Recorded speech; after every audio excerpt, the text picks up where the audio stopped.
Hello and welcome to this episode of Demystified as we explore home cooking in a modern world.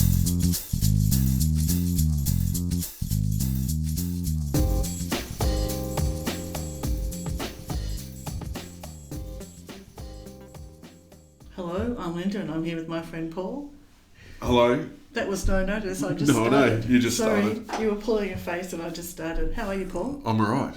We were discussing a topic and obviously you've come up with something, but you decided not to tell me. Well, like most, I just like to spring it on you because that's the kind of person I am. We'll come back to you, but we were talking a little while ago about cakes and volumes, and I had said that I'd made a sponge and I really wanted to perfect a kind of simple cake that you could not knock up quickly, but one that you kind of could go to with confidence and say, I've got someone I want to impress coming around, or a favourite auntie or someone, and do that little plain cake with lemon icing. Okay, yeah. And you and I were talking about it, and you gave me how did you, you weren't happy with your mix, but are you happy with your basic standard sponge mix? Because if you can nail a standard sponge mix, you can nail anything. And I thought, okay, this is a good time to explore that. So off the top, I know you like baking. Less this week because that's all you've been doing. But normally you... I don't mind baking. You have a good history of baking. Yeah. But for a standard sponge mix that you can then start to develop from there, it's yours. I don't have one. Well, I know you're like, well, there goes, okay, well, thanks for listening, everybody. The world's shortest podcast, 1 minute and 49 seconds. But I know you like Madeira cake. Yeah, that's true. Not a sponge, I don't, but as a sponge. So I do recall, and this is a long time, like a really long time ago, when I first started cooking. So this is pre being an apprentice. So left school and was working as a kitchen hand for two little bit Looney Tunes, an Argentinian couple, who I think at the time I thought were like 50 and they were probably only like 30. And they used to, and we worked underneath a little shopping strip in like a bunker, and they'd set up a bakery in there and were doing all manner of sort of Argentinian recipes, but a lot of layered cakes and gateaus and things like that. And at the time it was very, really trendy, and they were selling to all the nice bakeries in the city and big hotels, and they were quite spectacular, these particular cakes. But I remember the first cake that I did with them was a lemon sponge. So I like a lemon sponge, and the reason I do is because I think that lemon helps cut the sugar. So as much as I'm a sweet tooth to a degree, I actually like something that isn't overly sweet. And one of the sort of baseline things, now I'm not saying this works all the time because there is a lot of variation in ingredients, but you can essentially put equal quantities of butter, sugar, eggs and flour and make a sponge. So 200 grams of butter, 200 grams of sugar, 200 grams of eggs, 200 grams of flour. Now, it can, depending on your ingredients and stuff, it can vary. I'm not suggesting, look, if you want to try it, absolutely try it. There are ways to get a fluffier sponge, but if you're looking for something to just bash out without even thinking about it, and quite often they're the recipes that a lot of people want to do, is maybe not refer to the recipe book. Something that has equal quantities and equal portions is much easier to remember. And I will always add and it's about the only time I use lemon zest. I see lemon zest in a lot of things. People put it in dressings. I find it not super palatable, but when you... like peeling fruit buns. Yeah. I don't like peeling fruit buns. But when manufacturers take it out. When you zest it very finely on like a microplane and then bake it, it seems to break down a little bit. But I certainly think the addition of citrus in a sponge would say, while I don't have a go-to, that will always be part of my list of ingredients, whether it be lemon or orange or lime or whatever. So if you've got equal quantities of those ingredients, what would you then put as a quantity for some lemon? In that scenario, maybe depending on the size of the lemon, maybe half a lemon, okay. The zest of half a lemon. You don't need a lot. And as long as you don't zest get into the pith, you just want the outside. So you see a lot of people when they get their microplane, they really sort of rub at it quite hard. It's a very light touch, very, very light touch. So you just let the tool do the work. But yeah, for a sponge, that can work. Generally, I will pare back the sugar and the eggs a little bit. So I might end up with about 160, 140 grams of sugar. But in reality, like if you just want to bash out something, it's not going to be the most spectacular thing, but you just want to bash something out, you can pretty much follow that and it will work. Just cream your butter and your sugar, add the eggs one at a time, fold through the flour, stick it in a buttered cake tin, bake it about 160 degrees. It'll take about half an hour, maybe 40 minutes, and you'll have a cake. You don't sound... you'll have a cake? Yeah. Well, the reason I asked... Because, see, this is the thing with baking, right? So it's very hard to convince, especially some people from the older generation, that there's better ways. So I remember visiting the grandmother of someone that I knew over in Adelaide who used to bake outside.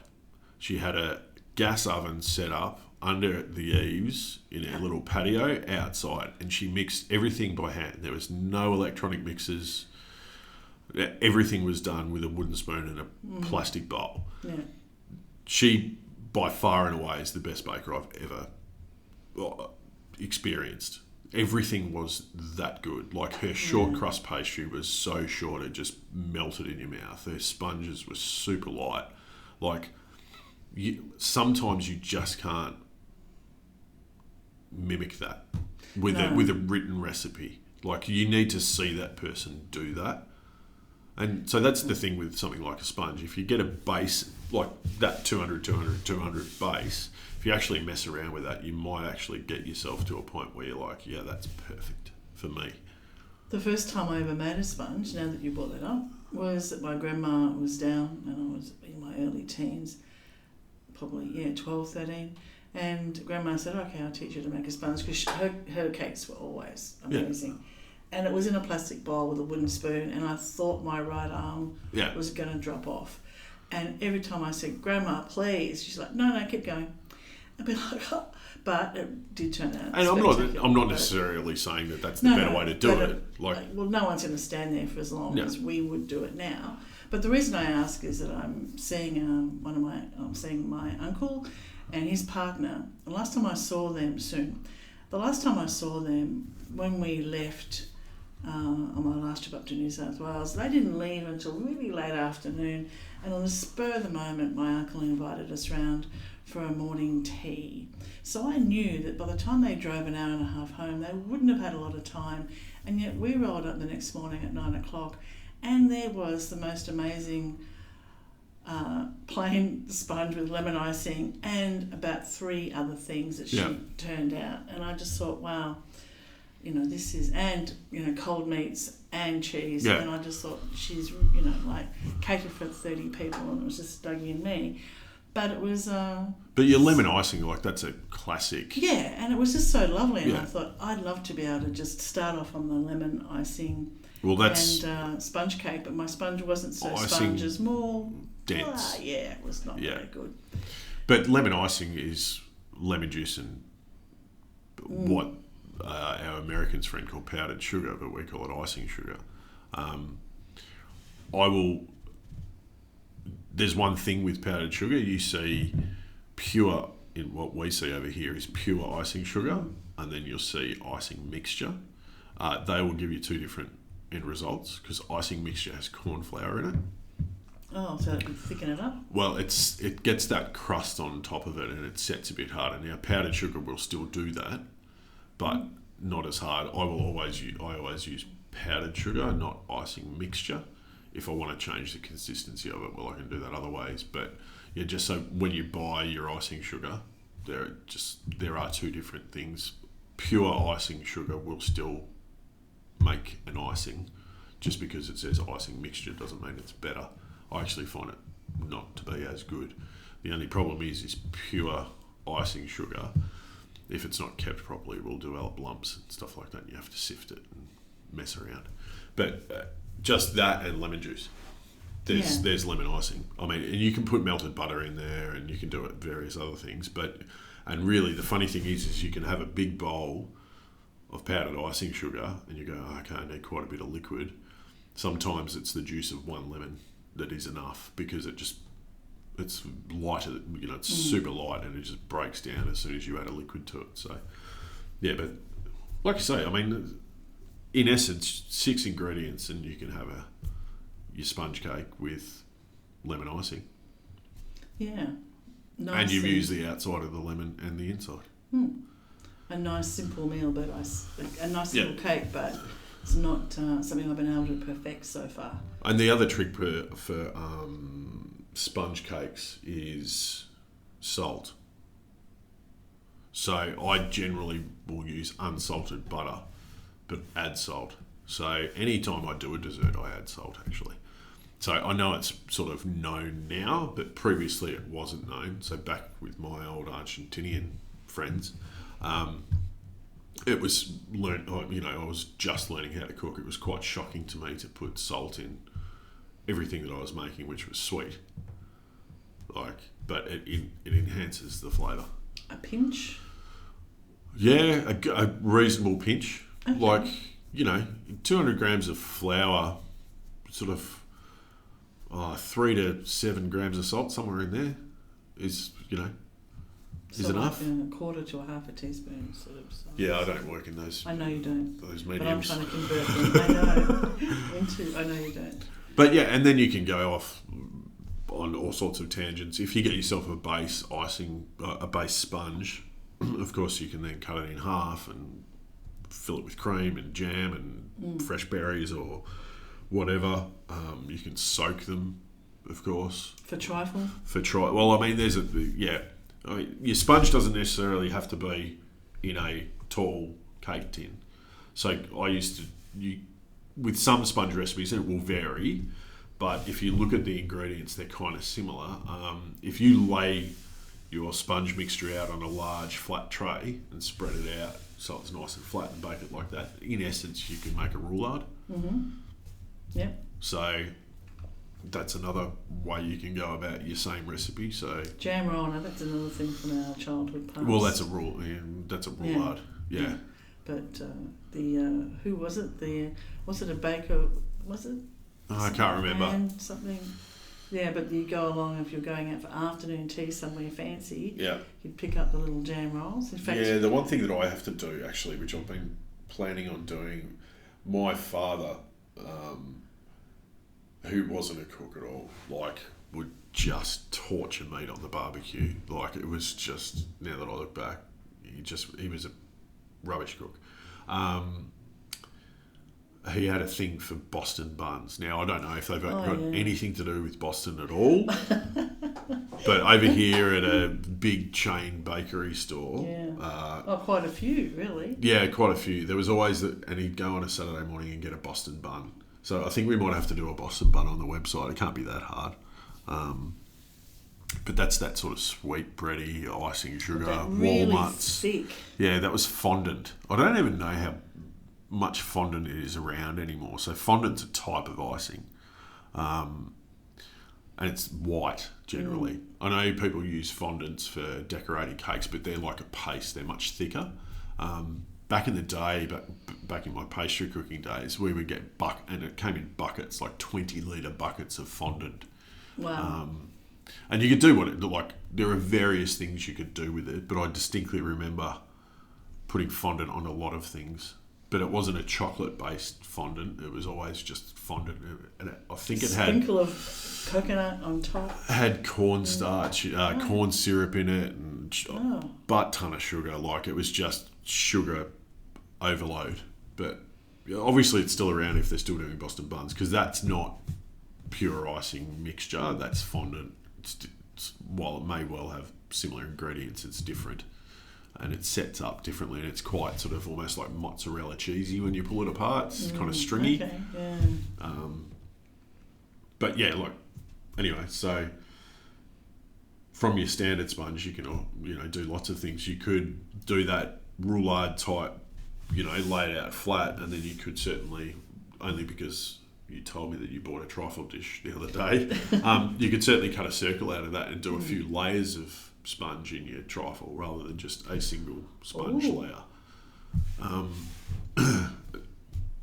All manner of things. You can cut it into strips and put it around a ice cream cake, or it can be anything. So if you get yourself a standard recipe, it could be anything you wanted. And quite often what you can do is, if you want something a little bit flatter, just substitute self-raising flour for plain flour in the same quantities. If you don't want that rise out of it, you don't want it to be too high, so you want something nice and flat because you're going to do something else with it, throw in plain flour.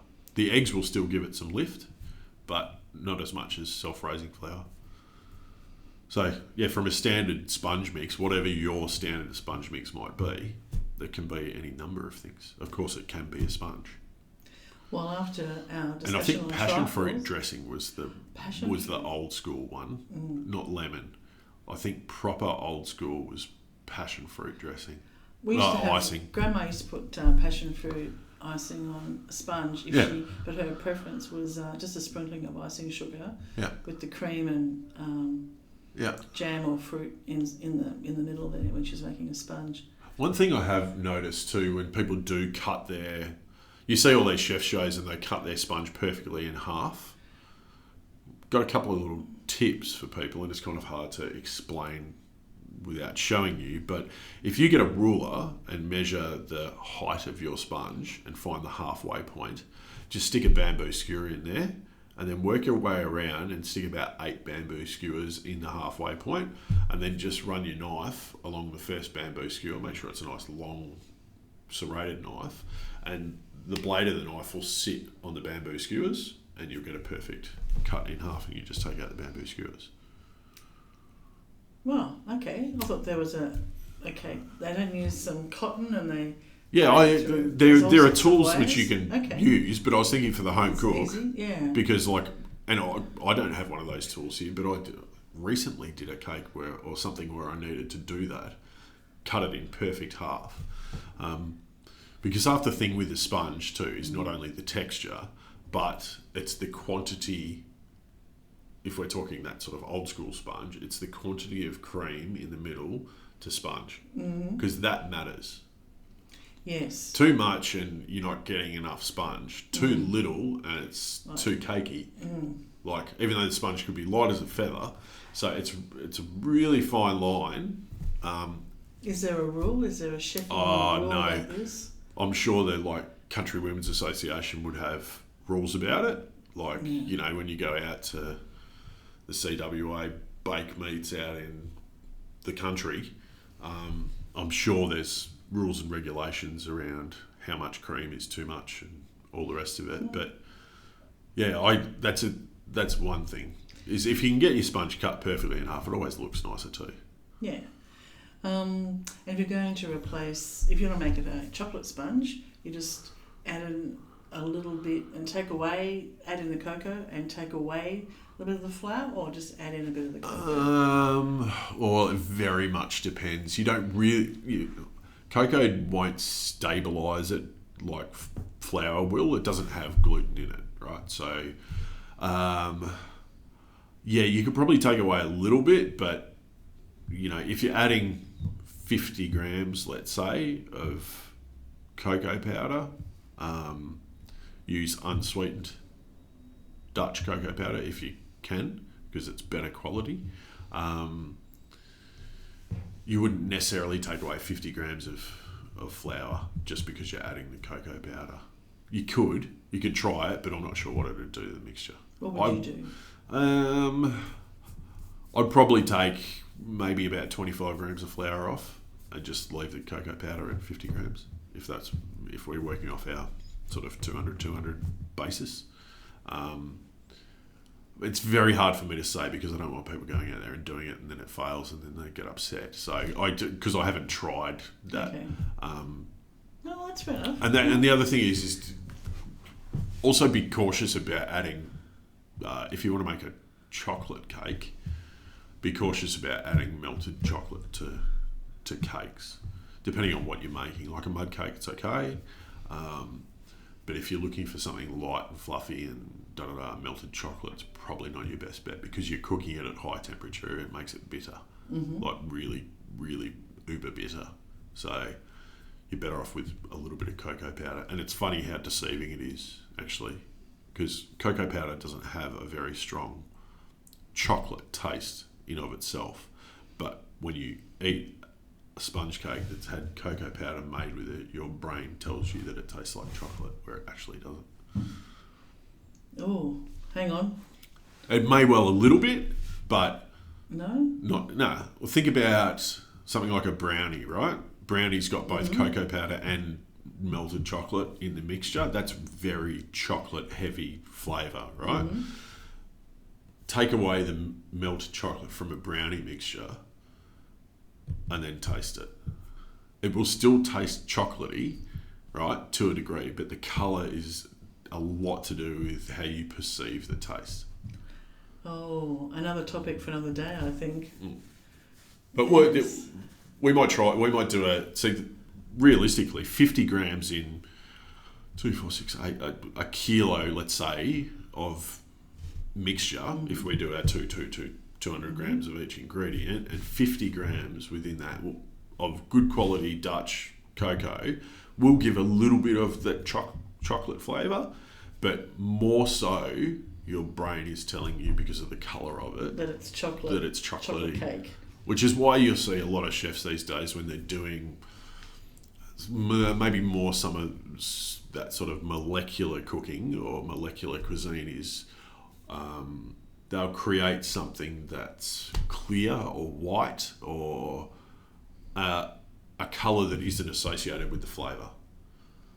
So, you might get a white part of a dessert, right? It looks clear. Like, let's say a jelly. We were talking about jellies recently, and it may well be mint. Oh yeah, yeah. And you taste mint, but you're kind of like, hang on a second. Yeah. But your brain's telling you it should be green because like that's what you associate. Christmas birthday cake, when it was the pink layer or the red layer. It was all. It was going to taste mint. Yeah. My brain was saying it should be strawberry or fruity, but it was mint. Yeah. And then the next layer was mint, and I thought, there's a theme going here. Yeah, well, that's what he asked for, but it shows you how much what you see associates with what you taste. Yeah, exactly. So we might do that one actually. We might make 2 sponge cakes with equal quantities of ingredients, and one we'll put cocoa powder in and one we won't. And I imagine that we're both going to sit here and go, no, that tastes like a chocolate. That tastes like chocolate cake. Yeah. But how much does it really? If we blindfolded it, I might blindfold you. No. That'd be better. I'm not going to film that one. No, but that might be the best way to do it. We've got a few people in the office here. We'll blindfold them. Yeah. Give it a little try of sponge cake and a little try of sponge cake made with cocoa powder. See if they can tell. Because I'd be surprised. Like, you might get a hint, but for that sort of quantity, I'd be very surprised. I think a lot of that comes down to with what you see. Okay. Well, it's going to be interesting to taste test that. Well, thank you. So I knew you'd have something to say about sponges. Well, probably not as much as we did some steamed sponges very early doors. Totally different texture. Works. It wasn't. They I weren't. love the They were chocolate. like. The chocolate one is fantastic when you add eggs. Oh, well, that's not a sponge Not a as sponge, such. but it's a cake, and It's it's a cake. fantastic, and it is really light, and it lasts for days, and Yeah. it's still moist after days. Well, I did That do is I fantastic. did do a more traditional sponge, which we steamed, which had texturally nothing to do with that sort of nice, light, airy sort of. See, and that's the other thing. It's the word you use with it that also associates your expectation. Yeah, Right. So that's when you true. say sponge, you're thinking something sort of bouncy. It's super airy. It's super light. And da da da da. Well, for those who live in Brunswick, we're all thinking probably Sandy Green's Yeah, green refractory. Green Refractory. Isn't she the best? Like Queen of sponge. totally. Yeah. And vanilla slices. Yeah. But if you don't live in Brunswick, you might not know. But I'm sure we all have our local favourite. Yeah. That would be mine. But no, the steamed one we did, it followed a pretty traditional recipe, but texturally, it was like, because it didn't get exposed to high heat and we weren't cooking a lot of the moisture out, because remember, in a cake you've got eggs, sugar which turn to liquid, and butter. So you cook a lot of that moisture out to a degree. When you steam it, it's a totally different reaction. So you get a denser, to a degree, the cake is a little bit more dense, but it's got really good, solid, buttery flavour, which is what I actually liked about it. So while it wasn't as spongy or as light and fluffy, it's not to say that it's right or wrong. It's still a sponge of sorts, but it's just not super spongy. So, yeah. But we did that ages ago. That was a Queen Victoria, steamed Queen Victoria sponge. Yeah. And it was good. It wasn't like that super light and fluffy. And it was made a Queen Victoria sponge by not the fact that it's a sponge, it's all the other stuff that goes with it that makes it a Queen Victoria sponge. Anyway, sorry, I'm rambling. It's late in the day. Well, thank you for that. And Sponges. I look forward to. Well, I think we should. Yeah, this is a good time to be making sponges. I think coming up to sharing, taking things around to people's houses, sharing, and if it's a bit lighter, I get a bit overwhelmed by some of the really big, heavy cakes that people like to make, and that's just not my favourite thing. Yeah. Dougie, more chocolate, more layers, more cream, more ice cream, more whatever he can get. Yeah. Whereas I'm much more the Madeira type light sponge. Yeah, but you see, Madeira is a really good example, right? Because that's a super heavy, dense cake. Yeah, but light in flavour. Yeah. Not overwhelming. Yeah. Very simple, buttery, lemony. Yeah. I mean, one of the questions I get asked more than anything else when I'm demonstrating and cooking in front of people is, what are my sort of, shop bought things that are my weakness? And I only have a few. Madeira cake is one. Potato gems. But I was going to say potato gems. I have made them. I don't know how to make them. And they're homemade ones are really good. Really good. I think in America they're called tater tots. They are. Tater tots. So they're my weakness. Serena tin tuna in Italian olive oil. Love that. And QP mayonnaise. Yes. Yeah. So they're my weakness things. But Madeira cake is for me. You did make one. It just wasn't as but it wasn't anywhere near. No, I didn't inhale it. I just didn't give any to you. No, well that's. I did notice. Well, the recipe is on the website, and you're no more special than anyone else. So log on, and you can watch a video. And there's this guy there who runs you through the entire process. It's really quite a unique idea. I was watching that dude make ice cream, and then I got interrupted. That was interesting. Yeah. So while we've got everyone here, we should tell them. So all the recipes that we've been talking about over the last few weeks are up on the website now. Great. Including a tutorial on ice cream. And some may say, why would we be cooking with steam, be doing an ice cream tutorial? Because you can do the perfect creme anglaise in your steam oven, which is 3/4 of the battle to doing a good ice cream. And starting tomorrow, but we can tell people now, we're doing a book promotion. The end of COVID-19. No, the end of the 2021 COVID-19 year. Yes, well, I don't think COVID's 1919. Well, we're trying to wish it away. Yeah. So we've put 19.19% off discount off the price of the book. And we can't do it for overseas because we didn't know how to do that with well, no, you didn't get organised down Amazon and Barnes and Noble, but we'll try to work something out with that in time. Yeah, so, but you can still, if people want to, they can still order. It's just that the postage is horrendous if you're outside of Australia. Yeah, so what I've done is I've posted a link to the newsletter, which has the QR discount code on our Facebook page. Oh, great. I'll also, in the not too distant future, just post the QR code on the Facebook page. It may seem a bit weird to go, how am I going to scan my QR code when I'm looking at it on my phone? You might need to log on to your laptop or desktop and use your phone to scan the code. I know it's a bit weird, but we're just playing around with QR codes. It's Linda's new toy. So she's QR coding QR coding everything. I know. So that'll send you straight through. You won't need to put in a discount coupon or code or anything like that. It's just all there, ready to go. So jump on Facebook. The newsletter's there with an update and links to all the new recipes, and obviously that QR code discount for the book over the next 2 weeks. 2 weeks. Yeah, because that means we can get them in. We can't guarantee that. Well, we don't know when Australia Post will deliver. Anywho, but the offer ends the 15th at midnight. Yeah. So jump on. Good Christmas present. Great Christmas present. Don't know if there's any sponge recipes in there, but there is that good chocolate cake, the simple chocolate cake. Yes. So, and that's a good starter for anyone with a steam oven. That's always a. There's always a. In fact, we just got an order come through now for a book. Oh, there you go. Oh my gosh. We better hold it off until tomorrow and tell them to get the discount. Well, thanks for listening, everybody, and thank you for sharing, Paul, on sponges. Thanks, Linda. And I'm always motivated to go home and cook, except when I get home I'm a bit tired. But happy cooking out there, everybody, and until next time, see you later. See you later. Thanks for listening to this podcast as we explore home cooking in a modern world. We'd love you to subscribe, and for more information, please go to our website, cookingwithsteam.com.